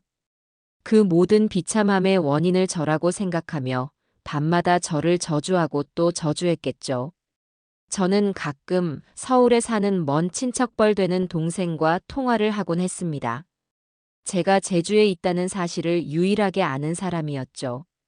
사진 동호회에서 단체로 찍은 사진이 인터넷 신문에 작게 실렸는데 그걸 우연히 그 동생이 보게 되어 연락이 닿은 겁니다. 저는 제발 제 행방을 비밀로 해달라고 신신당부했고 동생은 제 사정을 어렴풋이 짐작하는지 그러겠다고 약속했습니다. 그리고 가끔씩 아들 내외의 소식을 조심스럽게 전해주곤 했어요. 형님, 기훈이 말입니다. 얼굴이 아주 반쪽이 됐더군요. 그 며느리하고 하루가 멀다 하고 싸운다는 소문이 동네에 파다해요. 사는 게 아닌 모양입니다. 동생의 말을 들으며 저는 그저 묵묵히 먼 바다를 바라볼 뿐이었습니다. 마음이 아프지 않았다면 거짓말이겠죠. 그래도 제 아들인데 그 녀석이 고통받는다는 사실이 어찌 편할 수 있겠습니까? 하지만 동정심이 제 결심을 흔들지는 못했습니다. 그건 기훈이가 어른이 되기 위해 반드시 겪어야 할 성장통 같은 것이라고 생각했어요. 둥지를 떠나 스스로 나는 법을 배우는 새처럼 제 아들도 이제는 스스로의 힘으로 폭풍우를 견뎌내야만 했습니다. 제가 상상하는 기훈이의 변화는 아주 서서히 일어났을 겁니다. 처음에는 그저 아내의 등살에 시달리며 사라져버린 저를 원망하기만 했겠죠. 하지만 시간이 지나면서 조금씩 다른 것들이 보이기 시작했을 겁니다. 끝없이 돈만 외치는 아내의 모습에서 탐욕스러운 괴물을 발견하고 매사에 아버지를 탓하는 그 모습에서 일말의 존경심이나 애정도 찾아볼 수 없다는 사실을 깨달았을 거예요. 그리고 문득문득 저와의 기억들을 떠올렸을 겁니다. 자신이 어렸을 때 낡은 작업복을 입고 공장에서 돌아와 피곤한 몸으로도 자신을 위해 자전거를 고쳐주던 아버지의 모습. 대학 등록금 봉투를 내밀며 어깨 펴고 다녀라. 내 아들하고 무심하게 말하던 아버지의 투박한 손. 결혼할 때 이 집에서라도 시작해라 하며 통장을 전부 내어주던 아버지의 쓸쓸한 뒷모습.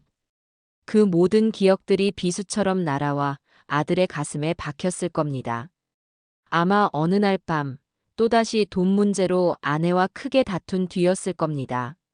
며느리는 악에 받쳐 소리쳤겠죠. 지긋지긋해. 당신의 그 무능력한 아버지 때문에 내 인생이 이게 무슨 꼴이야. 그 순간 기훈이의 마음속에서 무언가 툭 하고 끊어졌을 겁니다. 그리고 처음으로 아내의 얼굴을 똑바로 보며 차갑게 말했을 거예요. 그만해. 우리 아버지가 무능력한 게 아니라 당신의 욕심이 끝이 없는 거야. 우리 아버지는 평생 단 하루도 쉬지 않고 일해서 나를 키우고 그 집을 마련했어. 당신은 그 피와 땀을 아들 낳아줬다는 이유 하나만으로 날로 먹으려고 했던 거고. 이제야 알겠다. 아버지가 왜 그렇게까지 하셨는지. 아버지는 도망친 게 아니었어. 당신 같은 사람에게서, 그리고 당신 편만 들던 나 같은 한심한 아들에게서 아버님의 남은 인생을 지키려고 떠나신 거야. 이것은 물론 저의 상상입니다. 하지만 저는 기훈이가 언젠가는 이런 깨달음의 순간을 맞이하게 될 것이라고 믿었습니다. 그것이 제가 아들에게 걸었던 마지막 희망이었으니까요. 그 깨달음의 끝이 어디로 향할지는 저도 알 수 없었습니다. 하지만 한 가지는 분명했죠. 그들의 지옥은 제가 만든 것이 아니었습니다. 그것은 그들이 스스로의 탐욕으로 만들어낸 그들만의 지옥이었습니다. 저는 그저 그 지옥에서 제 자신을 구출해냈을 뿐입니다. 제주에서의 두 번째 가을이 깊어가고 있었습니다. 이제 저는 더 이상 이방인이 아니었어요. 동네 사람들과는 스스럼 없이 인사를 나누는 사이가 되었고, 사진 동호회에서는 제법 실력을 인정받아 신입 회원들에게 조언을 해주는 위치가 되었습니다. 제 얼굴에서는 서울에서 짓고 있던 그늘이 완전히 걷혀 있었고, 사람들은 제게 인상이 참 편안해 보이신다는 말을 자주 하곤 했습니다. 실제로도 그랬어요. 복잡했던 마음이 정리되니 잠도 잘 오고 밥맛도 돌아왔습니다. 제 인생에 다시 찾아온 평화였죠. 그러던 어느 날 서울의 친척 동생에게서 전화가 걸려왔습니다. 평소보다 목소리가 많이 잠겨 있었어요. 형님, 드릴 말씀이 있습니다. 무슨 일이냐? 조심스럽게 말하는 걸 보니 또 기훈이 녀석 소식이구나. 네, 기훈이가 결국 이혼 서류를 냈다고 합니다. 저는 잠시 아무 말도 할 수가 없었습니다. 올 것이 왔구나 하는 생각이 들었죠. 마음 한편이 철렁 내려앉으면서도 다른 한편으로는 아들을 올가매던 마지막 족쇄가 풀렸다는 생각에 안도감이 드는 아주 복잡한 심경이었습니다. 그 며느리가 위자료랑 재산 분할을 엄청나게 요구했다더군요. 기훈이 명의로 된 아파트 전세금 절반이랑 앞으로 아이가 성인이 될 때까지의 양육비를 일시불로 달라고 했다나 봐요. 시아버지가 재산을 숨기고 잠적했으니 그 아들인 기훈이가 책임져야 한다는 논리였답니다. 그래서 어떻게 됐다고 하더냐? 재판까지 갔는데 판사가 그 며느리 요구는 들어주지 않았다고 해요. 오히려 혼인 파탄의 책임이 며느리의 과도한 사치와 시아버지에 대한 부당한 대우에 있다고 보고 기훈이 쪽 손을 들어줬답니다. 양육권도 기훈이가 갖게 됐고요. 동생의 말을 들으며 저는 지난 1년여간 제 아들이 겪었을 지독한 싸움을 상상했습니다. 얼마나 힘들고 외로웠을까요? 자신의 어리석은 선택이 어떤 결과를 낳았는지 온몸으로 부딪히며 깨달아야 했을 겁니다. 그날 이후 저는 종종 아들이 어떻게 살고 있을지를 생각했습니다. 친척 동생은 기훈이가 작은 월세방을 얻어 아들과 함께 살고 있으며 정말 열심히 일하고 있다고 전해주었어요. 퇴근하면 곧장 집으로 와서 아이 저녁을 챙겨 먹이고 서툰 솜씨로 빨래와 청소를 하며 하루를 보낸다고 했습니다. 주말에는 아들 손을 잡고 공원에 가거나 도서관에 가서 함께 책을 읽는다고도 했고요. 그 이야기를 듣는데 저도 모르게 눈시울이 뜨거워졌습니다. 제 아들이 드디어 진짜 가장이 되어가고 있었습니다. 저는 제 상상 속에서 아들의 작은 월세방 풍경을 그려보았습니다. 방 한쪽에는 아이의 장난감이 어지럽게 널려 있고 다른 한쪽에는 서툰 솜씨로 갠 빨래가 쌓여 있겠죠. 기훈이는 퇴근 후 피곤한 몸을 이끌고 부엌에 서서 아이에게 먹일 볶음밥을 만들고 있을 겁니다.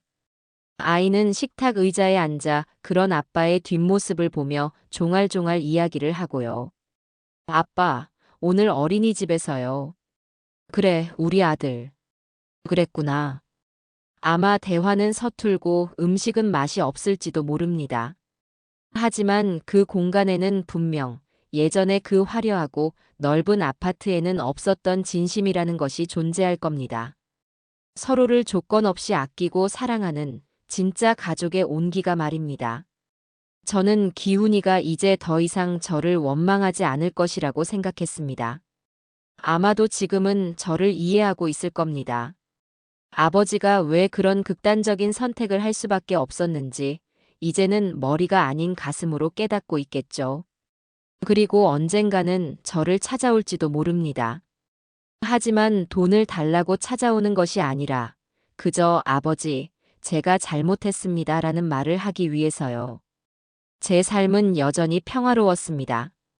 저는 제주의 아름다운 사계절을 카메라에 담았고 좋은 사람들과 만나 웃고 이야기하며 시간을 보냈어요. 하지만 그 평화로운 일상 속에서도 저는 아들의 홀로서기를 마음속으로 조용히 응원하고 있었습니다. 제가 아들에게 해줄 수 있는 마지막 역할은 그가 스스로의 힘으로 온전히 일어설 때까지 아무것도 하지 않고 기다려주는 것이라고 생각했어요. 어느 맑은 날, 저는 사진 동호회 사람들과 함께 한라산에 올랐습니다. 숨이 턱까지 차오르는 힘든 산행이었지만 정상에 올라 제주도의 풍경을 한눈에 내려다보는 순간 모든 피로가 눈 녹듯 사라졌어요. 끝없이 펼쳐진 푸른 바다와 오밀조밀한 오름들, 그리고 제 발 아래 놓인 장엄한 풍경을 보며 저는 제 인생을 생각했습니다. 저 역시 제 인생의 가장 높은 고개를 이제 막 넘어선 기분이었습니다. 가장 힘들고 고통스러운 시간이었지만 그 고개를 넘어서니 이렇게 아름답고 평화로운 풍경이 저를 기다리고 있었던 겁니다. 문득 아들 기훈이도 지금쯤 자신만의 한라산을 오르고 있을 거라는 생각이 들었습니다. 아마도 아주 가파르고 험준한 길을 어린 아들의 손을 잡고 힘겹게 오르고 있겠죠. 저는 그 모습을 상상하며 바람에 실어 조용히 제 마음을 전했습니다. 아들아, 넘어져도 괜찮다. 잠시 쉬어가도 괜찮아. 중요한 것은 포기하지 않고 너의 길을 끝까지 걸어가는 것이다. 이 아비는 여기서 너의 완주를 조용히 지켜보고 있겠다. 그 순간 한 줄기 바람이 제 땀을 시원하게 식혀주었습니다. 그것이 마치 제 마음에 대한 아들의 대답처럼 느껴졌습니다. 저희 부자는 그렇게 아주 멀리 떨어진 각자의 자리에서 서로를 향한 보이지 않는 끈을 놓지 않고 있었습니다. 제주에 정착한 지 어느덧 5년이라는 세월이 흘렀습니다. 강산이 절반은 변한다는 시간 동안 저에게도 많은 변화가 있었어요. 이제는 제주 사투리도 제법 알아들을 수 있게 되었고 동네의 경조사를 챙길 만큼 이곳의 삶에 깊숙이 녹아들었습니다. 사진 동호회에서는 몇 번의 개인전을 열기도 했고 제 사진을 보고 싶다며 멀리 육지에서 찾아오는 분들도 생겼습니다. 저는 더 이상 과거로부터 도망쳐온 사람이 아니라 이곳 제주에 단단히 뿌리를 내린 박경태로 살아가고 있었습니다.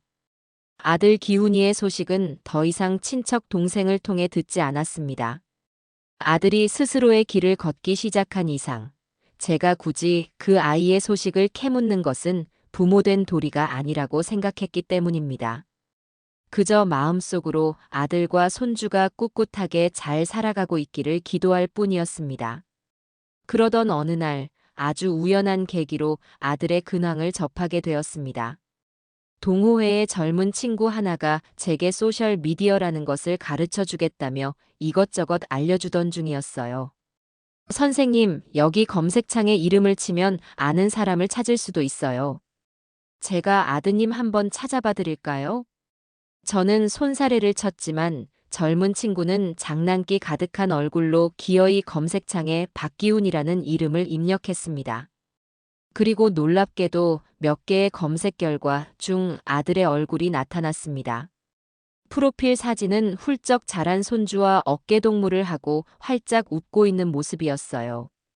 배경을 보니 서울에 있는 어린이 대공원인 것 같았습니다. 이분 맞으시죠, 선생님? 손주분이 선생님 젊었을 때랑 똑같이 생겼는데요. 저는 아무 말도 하지 못하고 그저 화면만 뚫어지게 바라보았습니다. 5년 만에 처음으로 보는 아들의 얼굴이었습니다. 고생한 흔적이 역력했지만 예전처럼 무기력하고 공허한 눈빛이 아니었어요. 자신의 삶을 책임지는 어른의 얼굴을 하고 있었습니다.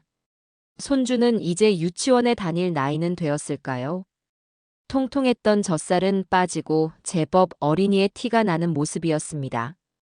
아들의 품에 안겨 행복하게 웃는 손주의 모습을 보니 가슴 한구석이 아릿해져 왔습니다. 젊은 친구는 제게 스마트폰을 건네주고는 눈치껏 자리를 비켜주었습니다. 저는 한참 동안 아들의 페이지에 올라온 사진들을 넘겨보았어요. 아들과 손주가 함께 김밥을 싸는 사진, 공원에서 자전거를 타는 사진, 낡은 월세방 벽에 손주가 그린 그림을 붙여놓고 찍은 사진. 그 모든 사진들 속에서 며느리 강나라의 모습은 찾아볼 수 없었습니다. 대신 그 자리에는 아빠와 아들, 두 사람의 소박하지만 단단한 행복이 가득했습니다. 저는 그날 밤 잠을 이룰 수가 없었습니다. 아들과 손주의 얼굴이 눈앞에 어른거렸어요. 수만 가지 감정이 파도처럼 밀려왔습니다. 안도감, 미안함, 그리움, 그리고 아주 조금의 후회. 저는 결국 자리에서 일어나 몇 년 동안 한 번도 열어보지 않았던 서랍을 열었습니다. 그리고 그 안에서 뽀얀 먼지가 쌓인 편지지를 꺼내 들었어요. 책상에 앉아 펜을 들었습니다. 낡은 서랍 안에서 수십 년은 되었을 법한 만년필을 꺼내 들었어요. 돌아가신 아내가 제가 처음으로 승진했을 때 선물해준 아주 오래된 물건이었죠. 한 번도 써보지 않고 서랍 속에 고이 간직만 해두었던 것입니다. 잉크를 채우고 뽀얀 먼지가 앉은 편지지를 한 장 꺼내 그 앞에 앉으니 온갖 상념이 파도처럼 밀려왔습니다. 제가 과연 이 편지를 쓸 자격이 있는 사람일까요? 일방적으로 모든 것을 끊어내고 떠나온 아비가 이제 와서 무슨 할 말이 있단 말입니까? 하지만 제 의지와는 상관없이 아까 보았던 아들과 손주의 얼굴이 눈앞에서 떠나지 않았습니다. 그 얼굴이 제게 말을 걸고 있는 것 같았어요. 괜찮다고, 이제는 정말 괜찮다고. 저는 결국 묵직한 펜촉을 새하얀 편지지 위에 올렸습니다. 누구에게도 말하지 못했던 지난 5년간 제 가슴속 깊은 곳에만 담아두었던 이야기들을 써내려가기 시작했습니다. 사랑하는 아들 기훈에게. 첫 문장을 쓰고 나니 그 뒤로는 막혔던 댐이 터진 것처럼 막힘없이 이야기가 흘러나왔습니다. 손이 기억하는 대로, 마음이 흐르는 대로 그저 써내려갈 뿐이었어요. 제가 왜 떠나야만 했는지 그날의 진실에 대해 처음으로 고백했습니다. 1억이라는 돈이 제게 어떤 의미였는지, 그것이 단순히 아까워서가 아니었다는 사실을 설명했어요. 기훈아, 아비는 평생 돈을 버는 것보다 쓰는 법이 더 어렵다고 믿고 살았다. 돈이란 사람의 피와 땀이 마르고 닳아서 생기는 인격과도 같은 것이라 생각했지. 그런데 그날 너의 아내는 우리의 첫 손주, 내 소중한 핏줄의 가치를 시세 1억이라고 말하더구나. 생명의 가치를 돈으로 환산하는 그 모습에 아비는 세상이 무너지는 것 같았다. 하지만 정작 나를 더 절망하게 했던 것은 그 옆에서 요즘 다들 그런다며 동조하던 너의 모습이었단다. 내 아들이, 내가 평생을 바쳐 키운 내 아들이 어쩌다 저렇게 속물이 되었을까? 아비의 재산을 자신의 권리처럼 생각하게 되었을까? 그날 이후 나는 잠을 이룰 수가 없었다. 실버타운이라는 거짓말을 꾸며내던 제 심정이 어떠했는지도 담담하게 적었습니다. 며느리의 탐욕을 시험하고 아들의 어리석음을 확인하는 과정이 제게는 얼마나 큰 고통이었는지, 그들의 위선적인 효도 연극을 마주하며 제 마음이 얼마나 시들고 병들어갔는지를요. 며느리에 대한 원망보다는 아들에 대한 실망감이 얼마나 컸었는지에 대해서도 솔직하게 털어놓았습니다. 너의 아내를 탓하려는 것이 아니다. 그 아이는 원래 그런 사람일 수도 있겠지. 하지만 너는 내 아들이지 않니? 너는 그러면 안 되는 것이었다. 아비가 평생을 어떻게 살아왔는지, 돈보다 중요한 것이 무엇인지 가르쳤다고 생각했는데 그 모든 것이 내 착각이었다는 사실을 깨닫는 순간이 가장 고통스러웠다. 아비는 더 이상 너희에게 무언가를 가르치거나 바로잡을 힘이 없었다. 그저 이 모든 것을 멈추고 내 남은 인생이라도 지켜야겠다는 생각뿐이었지. 그리고 제주에 내려와 보낸 지난 5년의 시간들에 대해서도 이야기했습니다. 처음 이곳에 도착했을 때의 막막함과 외로움. 하지만 파도 소리를 들으며 해안길을 걸으며 조금씩 제 자신을 되찾아갔던 과정들을요. 어떻게 새로운 사람들을 만났고 낡은 카메라를 친구 삼아 사진이라는 새로운 꿈을 찾았으며 마침내 마음의 평화를 얻게 되었는지를 상세하게 적었습니다. 제 자랑을 하려는 것이 아니었어요. 아비가 잘 살고 있으니 더는 아비 걱정으로 마음 쓰지 말라는 저만의 방식이었습니다. 편지를 쓰는 동안 몇 번이나 눈물이 흘러내려 편지지를 적셨습니다. 잉크가 번져 글씨를 알아볼 수 없게 되면 잠시 펜을 놓고 눈물을 닦아냈습니다. 그리고 다시 새로운 편지지에 처음부터 써내려가기를 반복했어요. 이것은 아들에게 보내는 편지이자 제 자신에게 보내는 고해성사와도 같았습니다. 지난 세월의 아픔과 응어리를 이 편지지 위에 모두 쏟아내고 나니 이상하게도 마음이 점점 가벼워지는 기분이었습니다. 마지막으로 오늘 우연히 아들의 사진을 보게 된 이야기를 썼습니다. 오늘 아비는 5년 만에 너의 얼굴을 보았다. 훌쩍 자란 내 손주와 함께 환하게 웃고 있는 모습이었지. 고생한 흔적이 역력한 얼굴이었지만 아비는 그 얼굴에서 희망을 보았다. 예전처럼 누군가에게 의지하려는 유약한 얼굴이 아니라 스스로의 힘으로 일어서 제 자식을 지키고 있는 진짜 사내의 얼굴을 말이다. 아비는 그것으로 되었다. 더 이상 바랄 것이 없다. 너는 이미 너 자신의 힘으로 그 모든 것을 이겨냈고 앞으로도 능히 이겨낼 수 있을 것이다. 부디 지금처럼만 꿋꿋하게 너의 길을 걸어가 주길 바란다. 이 못난 아비를 용서하라는 말은 하지 않겠다. 아비는 너를 떠난 것을 후회하지 않지만 너를 외롭게 만든 것은 평생의 짐으로 안고 가야겠지. 다만 너 역시 너 자신을 용서하고 행복하게 살아가기를 멀리서나마 기도하겠다. 밤을 꼬박 새워 편지를 다 쓰고 나니 창밖이 희미하게 밝아오고 있었습니다. 저는 탈진한 사람처럼 의자에 깊숙이 몸을 기댔습니다.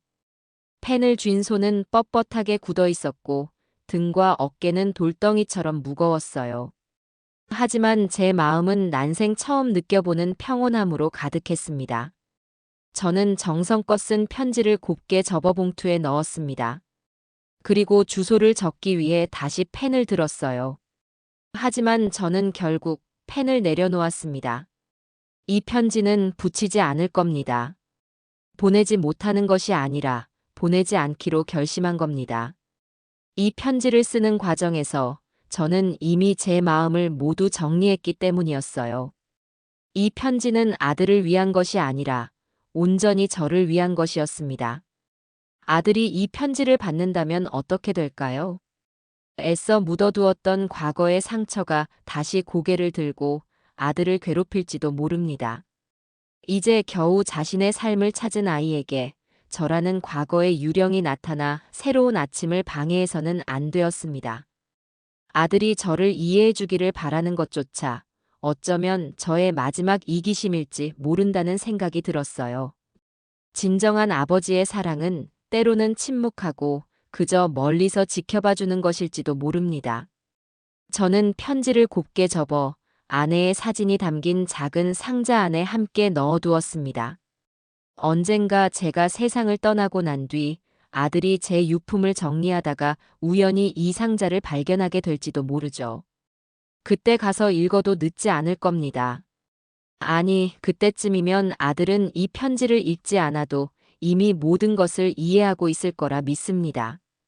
다음 날 아침, 저는 동호회 사람들과 함께 이른 새벽 출사를 나섰습니다. 밤을 새운 탓에 몸은 천근만근이었지만 마음은 날아갈 듯 가벼웠어요. 떠오르는 아침 해를 카메라에 담기 위해서였죠. 저희는 안개가 자욱한 산길을 올라 해가 떠오르는 것을 가장 잘 볼 수 있는 정상의 전망대에 자리를 잡았습니다. 동쪽 하늘이 서서히 붉게 물들기 시작하자 모두가 숨을 죽이고 자신의 카메라를 들었습니다. 마침내 수평선 너머로 장엄한 해가 솟아올랐어요.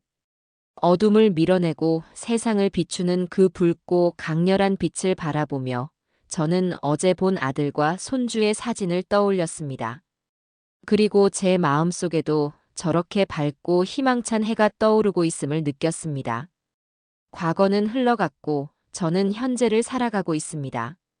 그리고 제 아들 역시 자신의 자리에서 새로운 아침을 맞이하고 있을 겁니다.